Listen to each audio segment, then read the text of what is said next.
Hello and welcome to episode 25. My name is Ross. And I'm Craig. It's time to put the kettle on because it's tea time.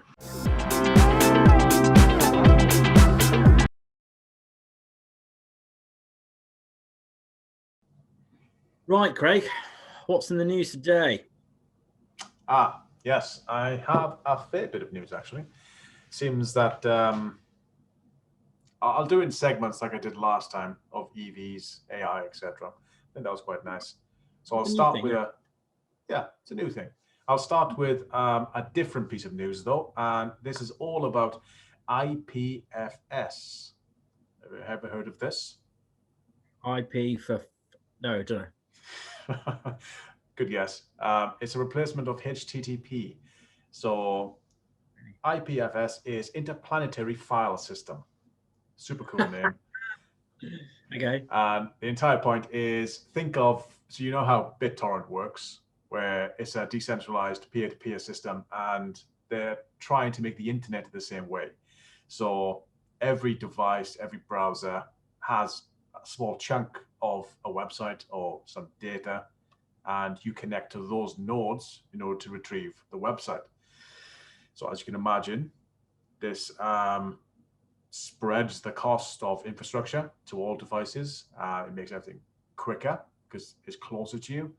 And yeah, it doesn't use as much data because you haven't got to go get a website from the US. You get from your neighbors or people around you.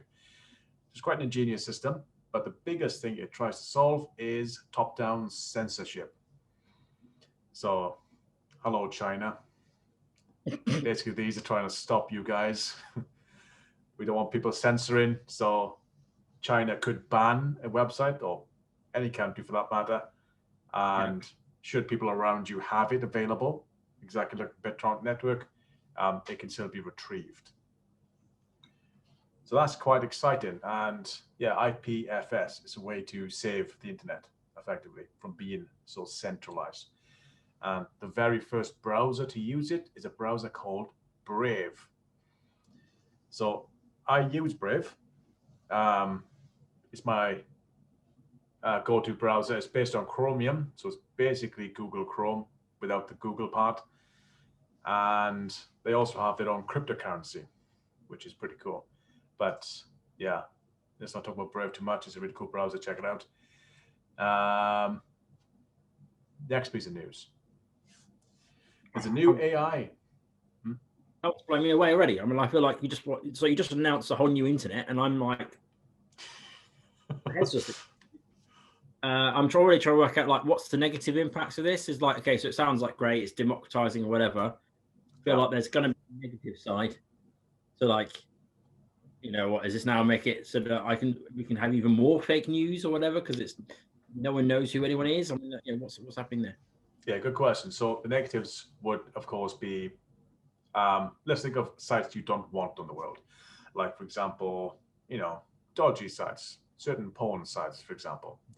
Those you're not getting rid of so easily now. You can't block those. You can't ban them. Should they exist around you, they exist permanently, effectively.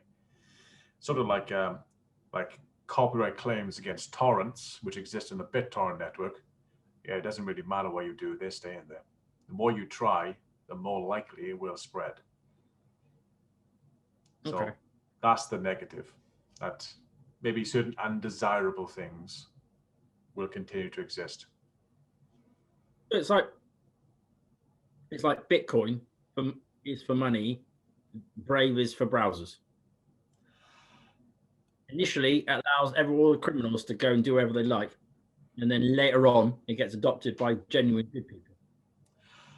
You could say that. I wouldn't say that's what Brave does, but that's what IPFS is allowing. And Brave is the first browser to allow you to use that protocol. Okay. So right now, that infrastructure is quite low, but yeah, I mean, the interplanetary file system, it's got a catchy name. It's going to take off. Yeah. Take off. Anyway, sorry, next one. Yeah, so the next one is just another piece of random news as well. New AI system which counts endangered elephants from space.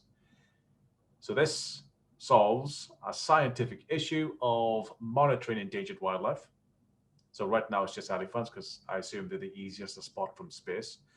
And this AI does all the counting, so you haven't got to have human observers in that sort of in habitat being a distraction to the wildlife.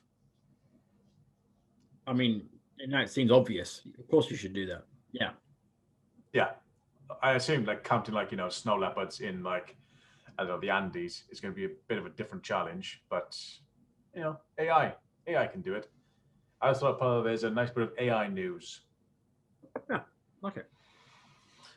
Do you remember we discussed quite a while ago now? We discussed Brexit, and we talked about the UK ARPA. So the UK's version of DARPA, and it was the brainchild of. Do you remember? No. It's the guy who went to check his eyesight at Barnstable Castle. Still no. Dominic Cummings. Oh, him. So I'm not sure if you remember the news, but Dominic Cummings has since left his role as an advisor. He's gone. But the UK has still confirmed we are going to go ahead and create the £800 million Blue Skies Research Agency as soon as possible. So we are still going to have our own version of DARPA, even though the architect of the scheme is gone. So that's a nice bit of reassuring news, perhaps, that we're going to get some cool tech doing some stuff. And another random one, you may have seen this. Elon Musk says he's going to give $100 million to whoever creates the best carbon capture technology. Yes, and everyone replied with a tree. Pretty much, yeah. So, well, I don't know. He's feeling philanthropic, I suppose, whatever the word is. I butchered that. I don't think that's it. Well, I mean, it is it, but he's always feeling that. But I think isn't it to do with the fact that he has bought a methane facility? Ah, okay. So he's trying to cover himself a little bit. So that's what I've heard. So obviously the SpaceX rockets use methane, and I think they ship the methane in from somewhere. I don't know where it comes from. But they have to actually get it transported into SpaceX, and there is a methane factory down the road. I've all kind of heard this via not like proper channel, so I could be completely wrong about this, but I've heard that basically they found a methane place like within a few miles of SpaceX, decided to buy it because actually it's cheaper, a bit more cost effective to do that. But obviously people have gone, what? Elon Musk buying a gas factory? This can't be right. And then, so yeah, that's kind of upset people. So I think he's sort of doing that as a sort of like, well, I'm doing it for this reason to try and make it more efficient. But if someone out there's got a really genuinely good carbon capture idea, as opposed to what I was talking about last week, where hydrogen companies kind of claim to be doing carbon capture, because it suits them. If someone can actually come up with a better one, then he would be interested to use that at the methane factory. Fair Conjecture. enough. No, that sounds like a perfectly good idea. I mean, has he had any honest people come forward yet? According to the article I've linked, not yet. I don't know of any yet, no. I mean, 100 million is quite a wad of cash, so be interesting to see what comes up. Considering we also talked about the Earthshot projects, and they get in comparison like £1 million. So this is like 100 times that. So that's quite cool. And now on to my EV section, your favorite part of the news, I understand. So Hyundai, what are they doing? So they have an ultra-fast new EV charge station. And the way they've done this, they are retrofitting old petrol stations. Genius idea. So this is only a concept right now, but they've given a glimpse into how future petrol stations will look once converted to EVs. And Hyundai are looking to take the charge in that. And it's all about just a big collection of ultra-fast chargers. These puns are not written down or on purpose, by the way. Younger round of applause. Other than that, so the whole idea of charging networks, that does seem to be a big thing right now. So that does, I would assume, leave one of the biggest problems that get to a charger is something that you must have a small panic about sometimes. So Shell have also bought the UK's largest vehicle charging network. Yeah, I'm not interested in that. Go on. So Ubitricity or Ubitricity. Who are they? Yeah, well, Do you use them? no.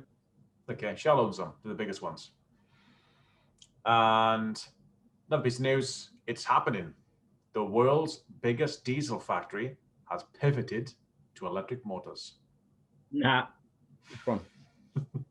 So it's Peugeot Citroën's main factory in France. They make roughly 180,000 units right now, engines. By 2025, they aim to produce 900,000 electric motors, which will make them producing more electric motors than they do combustion engines. So massively outstripping it, and they are pivoting well, it seems. It's quite a short window to do it. From what I understood, not an easy, even a sensible thing to pivot within, as in like there's not much other than the building itself. There isn't much else crossover. Okay. But yeah, they are still building petrol and diesel motors, engines, but they're also going to build the EV motors alongside until they eventually take over. So I kind of assume it's in the same place, but brand new stuff. Yeah. All right. Good luck. Yeah. Well, either way, well done, Peugeot, Citroën.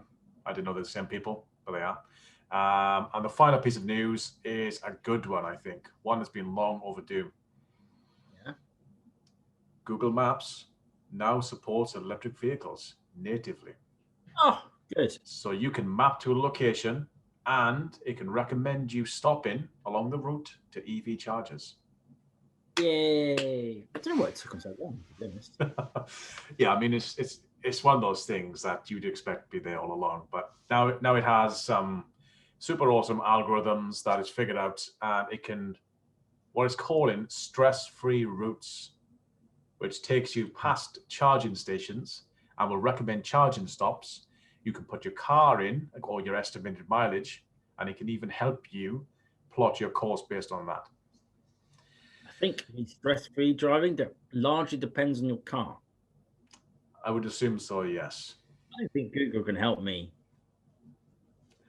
Well, I mean, you rely on ZapMap, don't you? So yeah, but it's not the app that's the problem. It's the distance the one has to drive to get to a charger and how far away it is from the destination that you were trying to get to.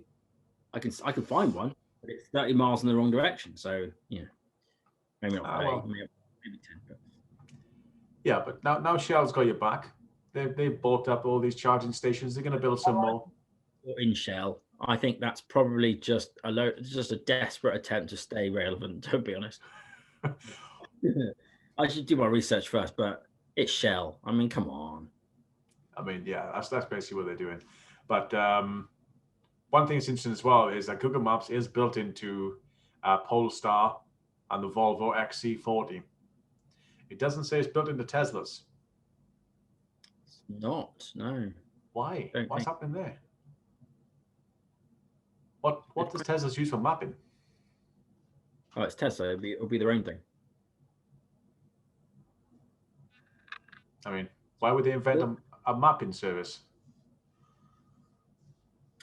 Probably. I don't know. I'll try and look. I don't know, but knowing Tesla, it usually is their own stuff because they just build their own things for everything. I mean, there's open maps. Maybe they're using open maps. They're using open source, perhaps. Maybe. That makes sense. Yeah.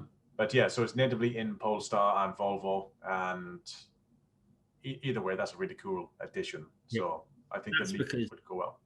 That's because Volvo can't make their own software. They don't have a software team or whatever, so they farm it out to basically, I'll just use Android, because then make it out like it's a compatibility wish list, and in fact, it's just because they can't bother to develop their own stuff. Well, I don't get skills. Yeah, That makes potentially. Either way, all good news for EVs. And that's all I have. What have you got this week? okay then. Well, given last week's episode, I found this little article and made me smile. So there's been a big blow to the clean hydrogen sector as major, and when I say clean, I mean clean, because a major truck maker has ruled out using H2 hydrogen for long distance transport. So Volkswagen owned Scania, I don't know how you pronounce this, Scania. They have said that fuel trucks will be too inefficient and expensive compared to battery-powered vehicles. The exact quote was, Scania has invested in hydrogen technologies and is currently the only heavy-duty vehicle manufacturer with vehicles in operations with customers. However, going forward, the use of hydrogen for such applications will be limited since 3 times as much renewable electricity is needed to power a hydrogen truck compared to a battery electric truck. Important statistic there. A great deal of energy is namely lost in the production, distribution, and conversion back to electricity, is what we were talking about last week. Yes. Repair and maintenance also needs to be considered. The cost for a hydrogen vehicle will be higher than for a battery electric vehicle as its systems are more complex, such as an extensive air and cooling system. Furthermore, hydrogen is a volatile gas which requires more maintenance to ensure safety. Also what we talked about last week. And that's it. The rest of them was talking about themselves. So yeah, basically it's good to see that one of the biggest truck manufacturers has sort of outwardly said hydrogen, not a brilliant idea. And I think the key part for me is if you look at the improvements in battery density and the cost of batteries over the past decade, prices going down so quickly that hydrogen, I just don't, even though it might get to a point where it's comparing in the next few years, I think batteries will just go way past it shortly thereafter. So it's like it arrived too late. Don't think it's going to work. Too early, I think, as we discussed last week. Yeah. Not for this anyway. So obviously, you might have used it somewhere else, but not for shoving it in trucks. Good idea. Moving on. In other news, the government, the UK government, that is, because it is a UK channel, has delayed the environment bill again. This time they're blaming COVID. Basically, because of COVID, there won't be enough time to debate it, apparently.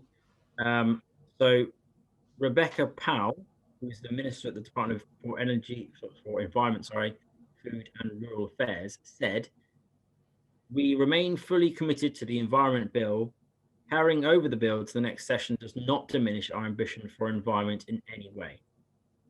And whilst she may mean that and be speaking the truth, unfortunately, the result of the delay does mean that any new legislation designed to fix any problems or will make things better probably will now not get passed before the autumn, which is a bit of a blow for environmentalists for the first 8 months or so of the year. The thing to mention there, that's not the first time, that's the third time it's been delayed. Yeah, I think so, yeah. Not good. And I was looking at the numbers today because this is, it's UK related, but it's not to do with energy in this way. But it's the old COVID, as we just mentioned it. I had a look at the numbers as I regularly do, and I noticed there's been a few articles in the news today about how it's dropping off sharply. Been something like a 35% drop in cases. Have you heard this? I've heard that cases are going down. I didn't realize they were that significant. But if you look at that little chart I put up for you, if you can see that. So that's the cases, and it's like you can see it's severely taking a nosedive. But I thought I'd just to see kind of like how this relates to deaths. Cases started to increase sharply back on the 5th of December. And then about 3 weeks later, the death toll also started to do the same thing.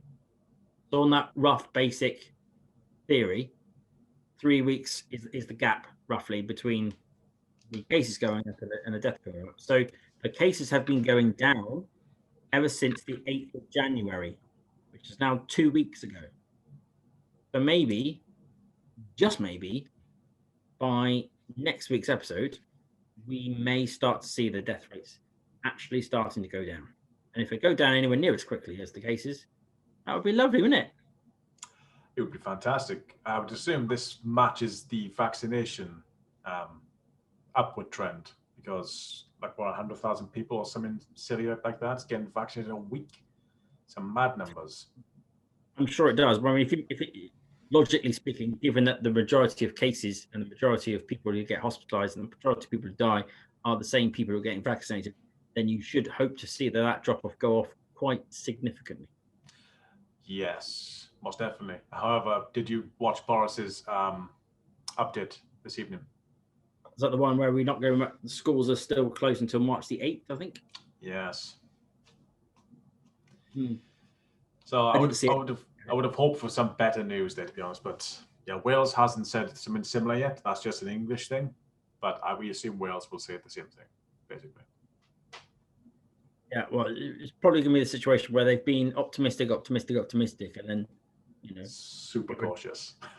It'd be logical that they, suddenly get super cautious when we actually finally have some good news, and then when people are like going, well, why can't we go back? What's the matter with you?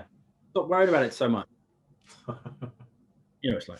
And final news from a similar technology that brought us CRISPR, a method for altering RNA. But this one's not as intrusive because it doesn't change your genome. It just changes your proteins. And that could be used to temporarily make changes to your proteins for treating conditions such as chronic pain. Ooh. So it's a whole new sort of area of potential medicines that address the body issues as a temporary fix for a short period of time.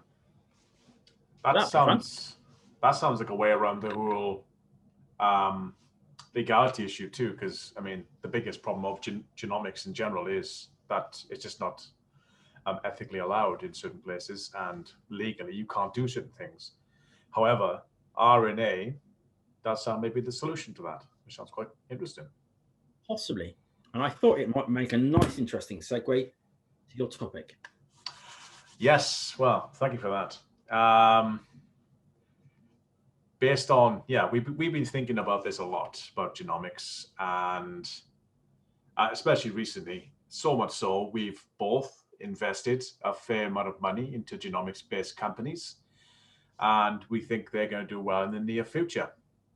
So, I mean, investing is your thing, so can you just reel off a couple off the top of your mind?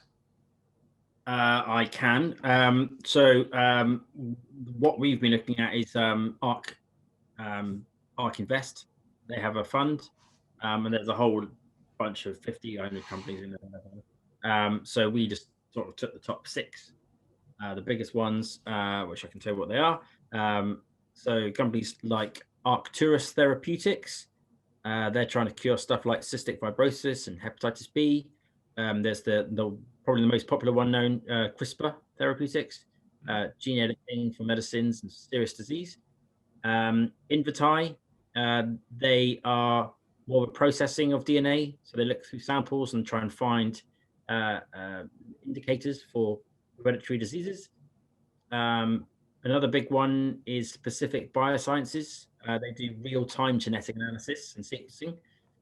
TDOC, which is kind of like call your doctor sort of idea. It's like it's providing virtual healthcare services. And another one which is up there is TWST Bioscience Corporation. They do synthetic biology, so kind of sort of software type, industrialize the engineering of biology. And then if you're interested, there's a couple of short-term potential kind of hot stocks right now. First one would be Sarepta Therapeutics, only because they had a recent, I forget what the catalyst was, but some reason where they basically dropped down quite a lot. So that one's a potential one for a quick short-term gain. And the other one is the one by Chamath. How do I pronounce the name? Palahapatir or something? Probably killed that one. And he has a company which is a bit like the other one, virtual healthcare systems, trying to do a more personalized healthcare, basically. And that one's called Clover Health Investments. That isn't advice, but those are the ones that I'm currently invested in. Fantastic. And see, we want to talk about more about investing, and we got a nice little segue to chat about it. Maybe we can do that more often. Either way, as we know, there are so many more genomics companies. There seems to be a trend that companies are developing new and interesting ways to play with things. As you mentioned, CRISPR is the big boy. That's been there for a little while. It's the one that probably all the media talk about. And we do need to do a chat on CRISPR or gene editing at some point. I think that'd be a very interesting subject. But today, I wanted to chat about something we can all aspire to do without any fancy genomics or gene editing. And that's live longer. So how about you, Ross? Do you want to live longer than average? Is that something you've ever thought about? Say, I don't know, 100? Well, I'm 40 now. So it's something I'm more aware of. I'm aware that things I don't function quite as I used to. And it's sort of I'm now aware that if I live to an 80 sort of age, then I basically get to my life again. So, which is kind of cool, but it's also a bit scary at the same time. So yeah, I mean, at this point, I feel like 100 would be at least nice to get that far, because I'm not sure I've done what I wanted to do yet. 60 more years might. Okay, so how about 180? That changed the ball game. I mean, I haven't really dared to think about that, to be honest, as a possibility. But I mean, but the thing is, once you start thinking down that length, 180, like anything beyond what is considered, then at that point, you just start thinking, well, why stop there? Why not just be immortal? Yeah, I suppose immortality has its own troubles of who wants to live forever. But being 180 certainly has advantages and disadvantages. There is at least one man attempting to do this and live to 180, and that's a guy called Dave Asprey. So he's currently 47, so 7 years older than yourself, and he has somewhat of a long road to go. Mm-hmm. So same as you could too. So hopefully at the end of this, there might be some things that you could change, perhaps, or maybe the things you're already doing that kind of get you closer to that level of living longer. And that's kind of what I want to chat about today. So he's interested in only one thing, and that's living longer, but also living better. He doesn't want to be a 180-year-old, stuck in a wheelchair with really frail ankles or something. He wants to be living his life. He wants a full head of hair, his own teeth, everything, and still make it 180. That's his ambition. And he's known as the daddy of biohacking. He's been doing this for some time. Okay. So there's plenty of bits and pieces he recommends, normally with a hefty warning that these things are not medically certified. They haven't had any sort of appraisal from medical associations. So obviously, if you look him up, read his recommendations with hefty warnings. But the things I want to focus on are the things that I have tried or I am willing to try. So that rules out injecting stem cells from bone marrow in my thigh into my penis, which he has done and does every 6 months. Okay. Yeah, I can't see myself injecting anything into my penis, to be honest, but let alone bone marrow.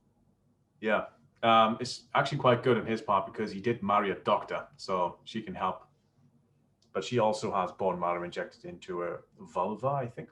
So yeah, each to their own. If that's what you fancy, that's seemingly possible.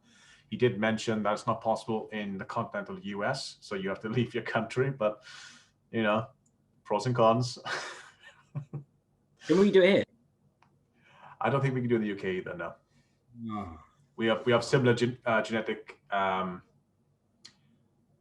issues. It's mainly to do with stem cells. And Right. these, because once you take a stem cell out of your body, it's classed as a drug, and it'll be an untested drug, even though it's your stem cell. So there's different legalities involved there. Okay. But we won't get into them too much because that's not something I would ever actually do. If I only get 120, not 180, because I didn't inject stem cells, I'm okay with that. Yeah. So I'll give a bit of a TLDR. On average, you have 23% risk of dying from heart disease, 25% of dying with diabetes, 10% of developing Alzheimer's, a 40% risk of getting cancer, followed by a 20% risk of dying from it. Right. So Right. pretty grim given the averages. And the TLDR is to live longer. All you need to do is stop damaging your own body and focus on the basics: good nutrition, quality sleep, and a healthy environment free of stress. So it all sounds pretty straightforward. And I'm sure it's something we've all known forever, really. But I suppose it's then the finer details of what constitutes damage in your body. And also what constitutes stress. Because, like, as I'm sure you're going to get onto, the fasting part of that is stress, deliberate stress. It is, but it's a different type of stress, yeah. So the stress it refers to the stress environment will be more mental stresses, stuff that your body purposely produces cortisol to fight. So with fasting, you don't necessarily produce cortisol because your body doesn't think you're actually going to die.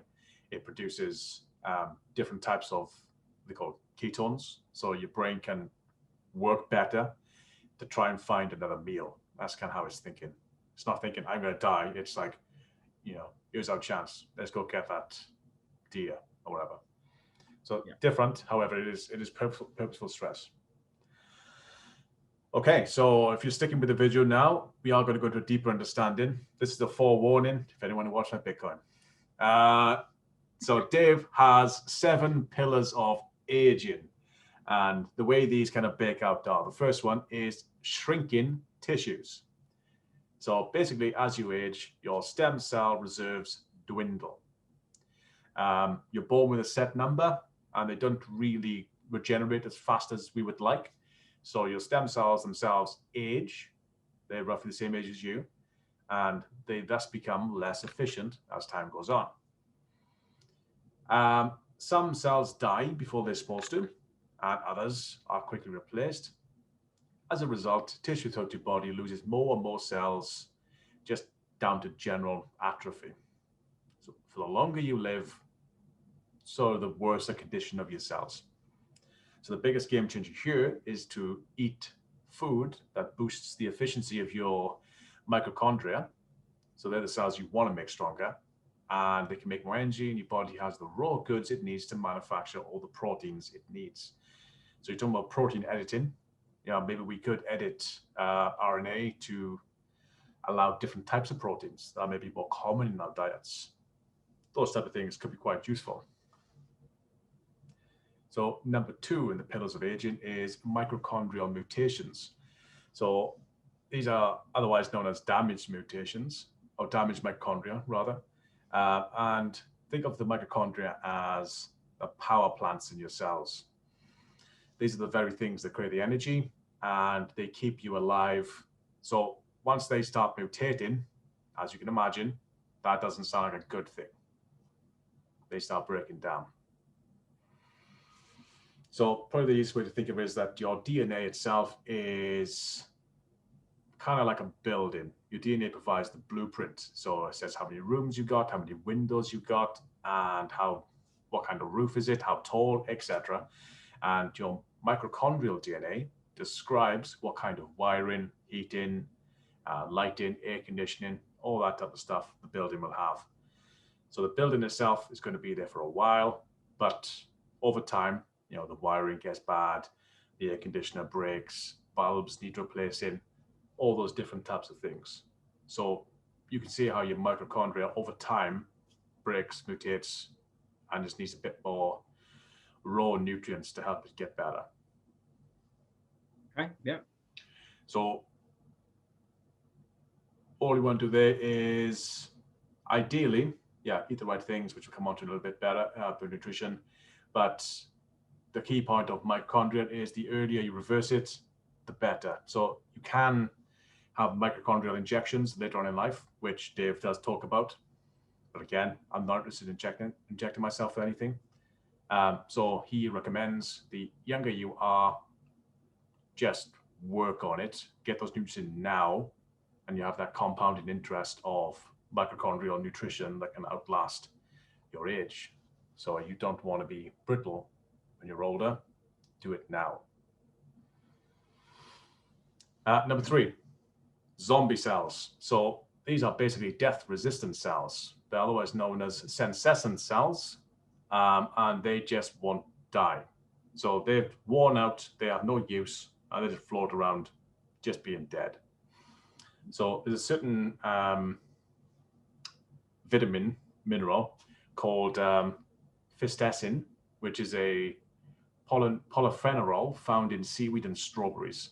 So this is, in one study, shown in high doses, it can kill up to 50% of your zombie cells, which is frankly amazing. It had strawberries because I didn't really fancy eating seaweed. No fancy seaweed. It's one of my favorite things on a Chinese. Okay. Never seaweed ever. Well, maybe you need to have some seaweed wrapped strawberries and get rid of all those dead zombie cells. Number 4, cellular straitjackets. So the space between your cells contain a network of proteins called the extracellular matrix. And these basically protect your cells from stress, trauma, and gravity, basically, so the cells can continue doing their job without having to worry about these things. So if you imagine a bowl of jelly, that's just kind of wobbling around, and think of the matrix as the gelatin that kind of holds it together. Without the gelatin, it's just a red liquid. It's just wherever the bowl is, it's flashing around. It's not really doing this thing. So if you now imagine that bowl of jelly, but it's now super hard, like you can't even take a spoon there, you can't get a chunk out, it's just too hard. Yeah. That's basically what happens when there's excess blood sugar. So when that's floating around, that's binding to these cells effectively, kind of making them all a bit like goopy, kind of like a bit of a cooked sugar. What's that? What's going to be my second biscuit? Oh, there's not a lot of sugar in there. I'm sure you'll survive. But you can see how that then messes your jelly up, and you want to keep your jelly, nice and wobbly. You don't want to mess with that stuff. Yeah. So reducing blood sugar is not optional if you want to sort that out. Number 5, extracellular junk. So as you age, waste products called extracellular aggregates build up, and basically they kind of just line up around your cells, and they normally get cleaned up by your cells, but over time, obviously they keep building up. A certain percentage always build up, and they kind of like plaque on your teeth, but on your cells. They just keep building up, and you can see how, the more plaque you've got, the more problems you have. So these sort of build up on the cells, they block other cells interacting with them. They just generally gunk, just kind of build up and don't do anything good at all. Think of like a sink that's clogged with stuff. Over time, it's just going to get worse, and that happens as you age. Number 6, junk build up inside cells. So you got the extracellular junk, which is outside. Now you got the junk that's inside. So nearly all cells in your body have their own way of eliminating waste. They have their own sort of disposal system. However, there are some certain products, materials that can't break down, and they kind of just get ejected. That's kind of where extracellular chunk comes from, and that builds up, obviously. But the more it does, the more it can't function. If you can't break them down, it just keeps spitting them out, and it's kind of hurting itself in the process. So the main culprit are fried, blackened, and charred meat. They all contain tons of waste products that just basically overload your cellular waste system. Effectively, they're just full of crap. That's why I've stopped eating charred food for a long time. So. Or charred food? I've stopped. I haven't eaten charred meat in ages. I think.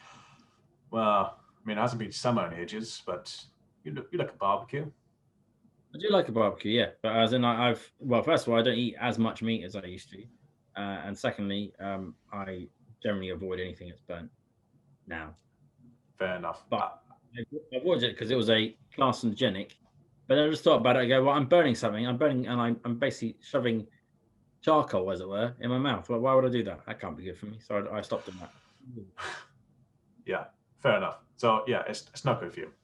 But I mean, it doesn't have to be meat. Anything fried, a fried egg, for example, could also get quite blackened. Or I don't know. What's the vegan things you fry? Just off the top of your head. Anchovies. Halloumi, yeah. Fried halloumi, fried toulon, gets a bit blackened, a bit charred, same problem. So just be careful, really. Just don't eat fried, blackened, or charred anything. Number 7, telomere shortening. Have you heard of telomeres before? I have, but I couldn't tell you what they are. So telomeres are, if you think of shoes, the laces have like little plastic things at the end. Yeah. So they're there to stop the laces unraveling. So telomeres are the same, but for DNA. So they basically stop the strands from unraveling, and they have a certain length. So basically, your telomeres serve as a primary focus to determine how old you are, because their length determines your age. So the longer they are, the younger and healthier you are. Right. So it's actually pretty accurate. The scientists can tell your biological age, not necessarily your chronological age, from your telomere length, which, yeah, can be scary perhaps if they think you're, in your 60s and you're not. So yeah, it would be. Looking after them is a good one. So that's the 7 stages or 7 pillars of aging, according to Dave, and they've all got kind of scary names. Yeah. And well, we all have all of them, basically. They're all happening right now in all of us. No one's perfect. Some people are worse than others. Some people are better than others, but we all have them. So what should we all be doing more of? Or do you want to say something first? Well, I just feel like there's the fundamental problem with all of those things, and obviously this is where we're talking about, I think genomics is going, is that my visibility of those things is virtually non-existent. So yeah, I can't see those things. If I could see them, then I could, you could gamify making them better. But I can't see them unless I can have a blood test every month or every 6 months, whatever. Unless I'm going to do that, unless that's even a thing you can even do, then it's going to be very difficult for me to know whether I'm doing the right thing. I can follow the rules, but I would have no real understanding whether I was having any success. No, that's a good point. So there are tools in the market you could get, like for example, glucose testing kits, like what diabetics use. So you could be testing your blood sugar content. You could do that every time you eat if you want to. They're fairly cheap on Amazon, about 20 quid, I think. So like increased blood sugar is probably one of the biggest things to avoid. So that could be a simple tool, but yeah, it's not automated. It's not gamified. You still have to, prick your finger whenever. Yeah. There are like little things people wear in their arms. They're kind of new, where it stays sort of in your arm, constantly getting a little bit of blood, and that does maintain a constant reading. Okay. So have you not got anything reads your wee in your poo yet? do the same job. Like smart toilets. Yeah. I know smart toilets exist, but do they do that sort of stuff? Don't know. 'Cause I feel like that's the first obvious step for me. Like rather than having things injected into me, some way of measuring what's going on without me having to actually do it, having a toilet that can detect, it's me, and analyze a sample would make a lot of sense. Yeah, that'd be very good. I might buy that toilet. I suppose it wouldn't be necessarily a whole toilet. Ideally, you would just put something in the IoT in the pipe. It'd be something that can connect. Yeah. There's a product to make if anyone out there is clever enough. I mean, all it really needs to be is like one of those like little stick-on toilet block things on the side. Just as you go for a pee, just remember to just pee a little bit in that one as well. Get your read in. Have one each. Like if it's a couple share a toilet, I always pee on the left. You have to somehow pee on the right, woman. I don't know how you're going to manage that, but you've got to. Yeah, I was thinking it could probably determine who's peeing anyway, based on if it's doing like that type of analysis, it can tell by the DNA who it is. Either it's the man of the house, or the woman has really let herself go. Yeah, your last reading is quite disturbing. I'm sorry, sir, to tell you this, but you seem to be pregnant. Otherwise, you'd have to go like, Alexa, just going for a wee, all right? And then, then she would know that the next recording was yours. Yeah, hopefully it doesn't get to that point. But yeah, if a smart toilet company pops up, it sounds like a good investment. But before we get to smart toilets, one thing we definitely should be doing more of is nutrition. Mm-hmm. So this is probably the first one to mention, and as I've already said most times, reducing blood sugar is probably the best thing you can do. So if all you have is a glucose testing kit, that would be quite useful. But outside of sugar, you also want to consume more antioxidants, such as berries, herbs, spices, coffee, and tea. So we're all right on tea. And if you're all watching this with a cup of tea, you're all right too. So we are actually helping you. Yes, we are. We're helping you up your antioxidants. See, so whereas you might think this is an hour waste of your time, it isn't, because by having a cup of tea while you watch this, it will reduce your stress levels, hopefully, and also make you live at least an hour longer, probably. We haven't measured it.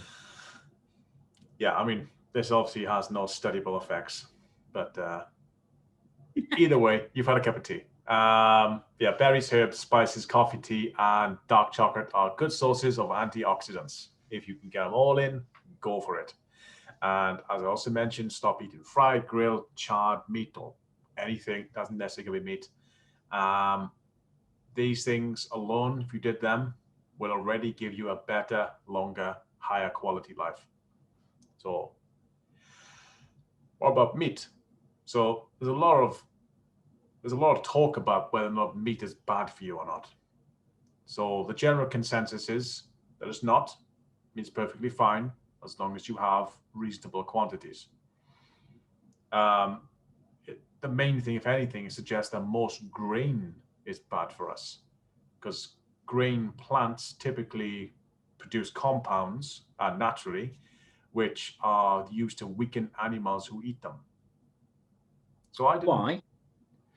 I didn't realize about this, no. So I think the whole purpose is that they weaken the animals, so they go to the toilet nearer and they spread the seeds, because that's kind of why they get eaten, to spread their seeds into fertilizer and then grow more. I don't know why they would need to weaken the animal. Surely it's going to need to poo anyway. As in, wouldn't they want to go quite far? Why would they want to go? Don't know. Worth looking a bit more, perhaps. But the idea there is that you should aim for meat that is grass-fed, not grain-fed. Like, for example, I think we discussed before about toxins in grains and the whole Monsanto and genetically modifying corn, which they're fed to cows. Then the cows need antibiotics in order to fight the infections, and then we eat those cows. Yeah, so sounds like a bad day.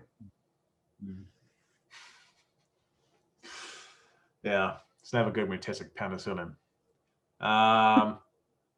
Yeah, grass-fed meats, that's the badger. That's the one you want. But otherwise, Wait, you suggest you eat badgers now? What? well, we kill them every year. I mean, maybe eating them is better. But yeah, we eat too much meat in general. So it's perfectly fine to eat meat, just don't eat too much. And ideally, don't eat low-quality meat. And yeah, that's it for meat, really. Don't eat low quality, don't eat too much. Supplements. So you can't go wrong with increasing vitamin C. So that's kind of the biggest one there.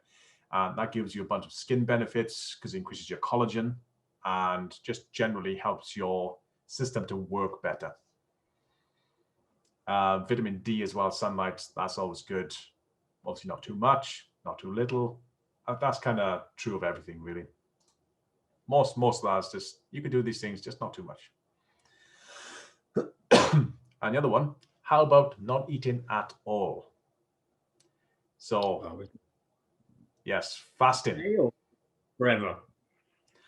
Well, yeah, if you did it forever, I mean, I'm not sure how long you'd last, but generally fasting is an incredibly powerful force, which we've covered before.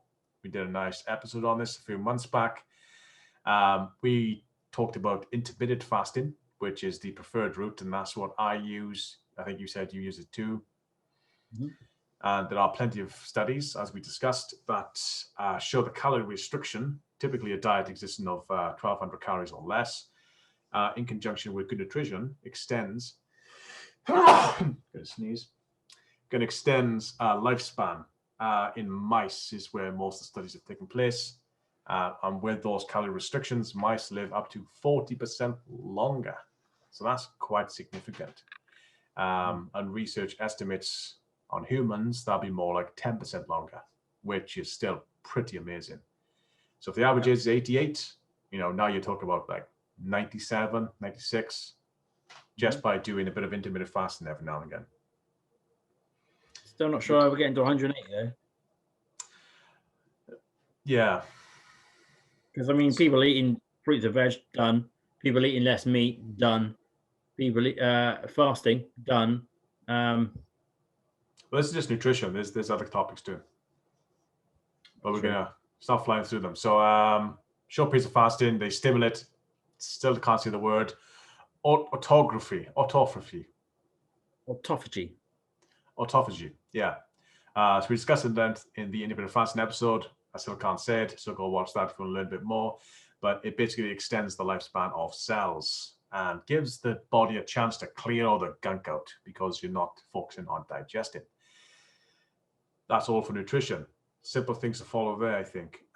Exercise. So exercise is another important way of preventing early telomere shortening. So as we talked about before, that's a good determinant of your biological age. Exercise helps reduce. And researchers in Germany looked at telomere length in 4 groups of people. Those who were young and sedentary, those who were young and active, those who were middle-aged and sedentary, and those who were middle-aged and active. There wasn't much different between the 2 young groups. However, the participants in the middle-aged group, their change in telomere lengths were striking. The sedentary middle-aged folk had telomeres that were 40% shorter than their young people, while the active middle-aged folk had telomeres that were only 10% shorter than young people. In other words, the active group reduced their telomere shortening by 75%. Exercise significantly reduces inflammation, and yeah, those are incredibly good results. I think it might be time for another 3-piece challenge. Yeah, we need to get on it. So I did an episode before of kettlebell and kettlebell training, and there's one biscuit. Well, now it's gonna be 179. So I did an episode on kettlebell training before, and that's what I would recommend. It's an effective exercise routine, quick, efficient, and you only need a kettlebell. And those 20 minutes of high fitness strength training is kind of the best exercise for this type of telemeter shortening prevention. Mhm. That's exercise. Nice and simple. You haven't got to do anything super. You haven't got to do for like a 4-hour run or something. Just play it simple. Just do it every day. Look after yourself. Sleep. So sleep is so underappreciated. It's such a big topic, and another episode we should do is all about sleep. And where to begin? I mean, good quality sleep effectively recovers you from stress, anything your body's done that day. It helps you repair the damage. And what it ultimately does is increases your telomere length. So the quality, not the time spent, is the level we want to track here. Eating late at night dramatically reduces the quality of sleep in rats, but not necessarily the time spent sleeping. So yeah, it's very late now. Put that biscuit down. When it comes to deep sleep, teens need roughly 1.7 to 2 hours of deep sleep, and people over the age of 18, like us, only need 1.5 to 1.8 hours. So, do you know how much deep sleep you get? I do not. Cool. Yeah, I assume most people would say the same. Is that you Fitbit for that, or is there, how do you do it? You know? Yes. So I was going to say that I use Fitbit. Yeah, I record my deep sleep and my other parts of sleep. But in general, tracking your sleep is a good thing. There are apps you can use on your phone. You haven't got to use Fitbit. That records your breathing and also records snoring. And it kind of guesstimates where you are in the sleep scales, like light, REM, deep, etc. But one interesting piece of research which I will cover is people live the longest who typically sleep 6.5 hours a night. So this was a cancer society that looked over 1 million adults in the ranges of 30 to 102, and they correlated how much sleep was relevant to their mortality rates. So the results of the study changed really how we look about sleep. And that's kind of where that magic 6 to 8 hours came from, was these type of studies in the early 80s. And they found that people who slept 6.5 hours typically lived the longest. And this is kind of confusing perhaps, but it's not necessarily about the length again, it's about the quality. The people who had 6.5 hours sleep were generally healthier people. They needed less sleep. So they're the ones who lasted longer. Yeah, I quite often sleep for 8 hours, wake up and go, feel tired, go back to sleep. Yeah. And I've tried sleeping for half hours, and I usually end up being completely screwed for the rest of the day. So you would say 6.5 is just not enough? Doesn't seem to be enough for me now. Fair enough. Do you snore? I haven't heard myself snore, but that's probably not quite enough. I have been told I snore, yes. Right. Yeah, unfortunately, that's a sign of inflammation. Generally shows a level of body quality you'd want to look to improve. Yeah, okay. It might also determine, for example, if you're not getting as much deep sleep as you'd expect, that could be all related. But yeah, try and track your sleep if you can. So I use a Fitbit, which I use every night. What's that, sorry? Really good app? I haven't used any, so I didn't have any to recommend. But if you search sleep app, there's hundreds. Just find ones with good reviews, ones you fancy. Put it next to your bed, and it records your breathing and it records snoring, etc. as well, so you know if you snore or not. But as you breathing, it kind of looks out for. There's other ones that kind of you put it in bed with you and your pillow and stuff, and it shows you're moving, and it can sort of listen to your heartbeat. But the apps themselves are not as accurate as obviously having a device like this one. The Fitbit has a little pulsing thing under there. So it's actually looking at my blood flow in my veins.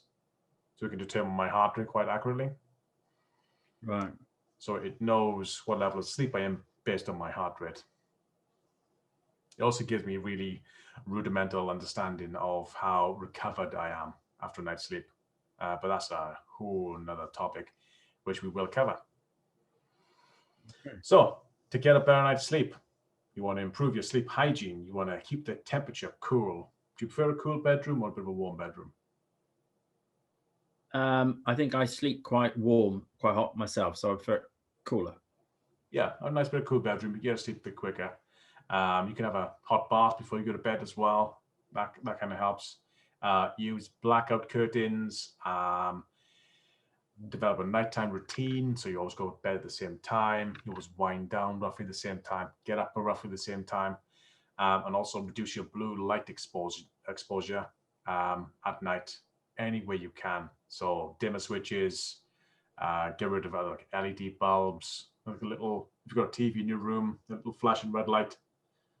Put a bit of black tape on that. This is surprising.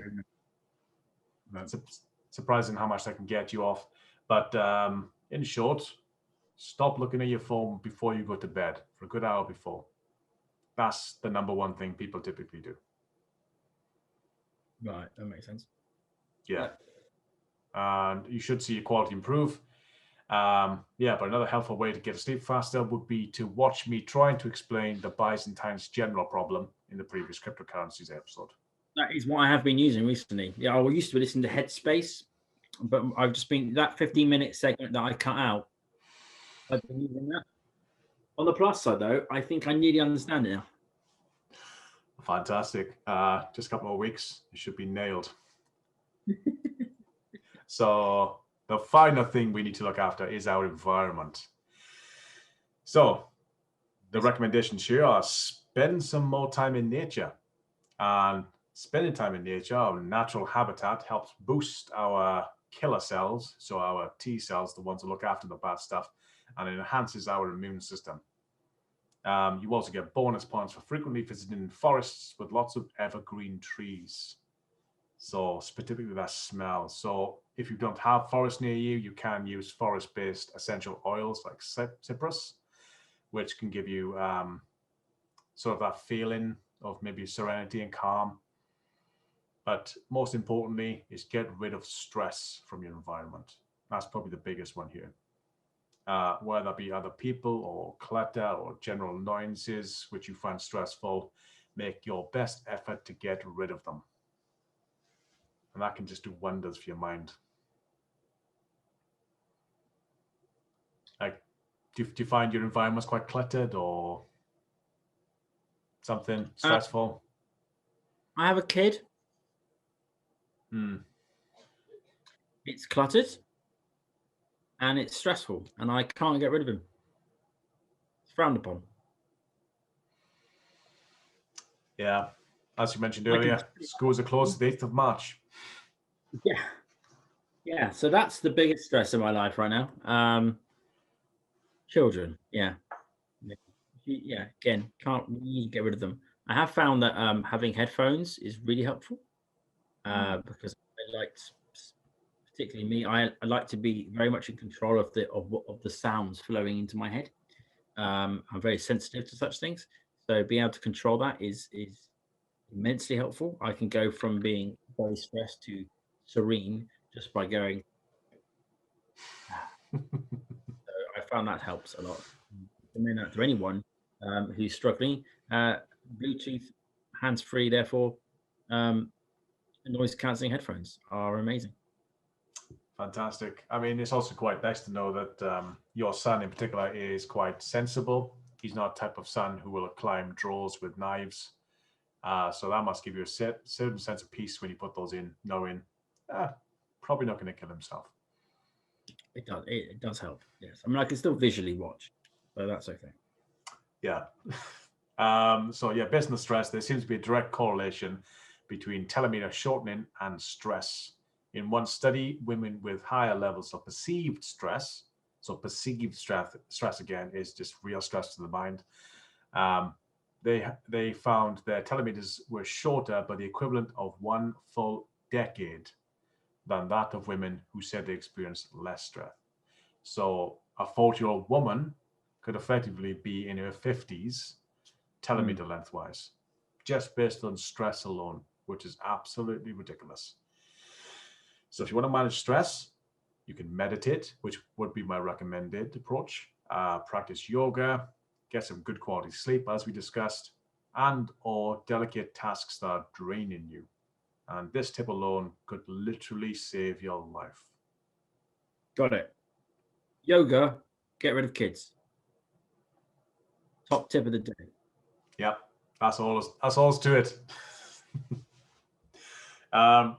There's so many areas of focus that Dave explores in his books, blogs, etc. He talks about stem cell treatments, as I mentioned, injecting things into his penis from his leg. Ozone treatments, which I've never heard about, but it's actually very interesting. It's kind of like treatments? Ozone treatments. So, okay. So ozone gases, literally putting them on an area like a scar or a tooth and just spraying it. It cleans up all the inflammation, etc. Can be done by dentists, specialized dentists. Impact of different hormones. So different hormone therapies and taking certain stuff like testosterone and all that type of stuff. He uses junk light. There's lots to do with light as well. He's a fair bit of laser treatments, which he's found very helpful, especially on his brain. He actually found his concentration increases after laser light treatments on his brain. Again, a lot of these things are not like well vetted and researched, and he does mention this in his books and blog posts that he's the guinea pig. Let him do it. But at the same time, he also is pretty good at testing these things out, and he also puts a note in most of them.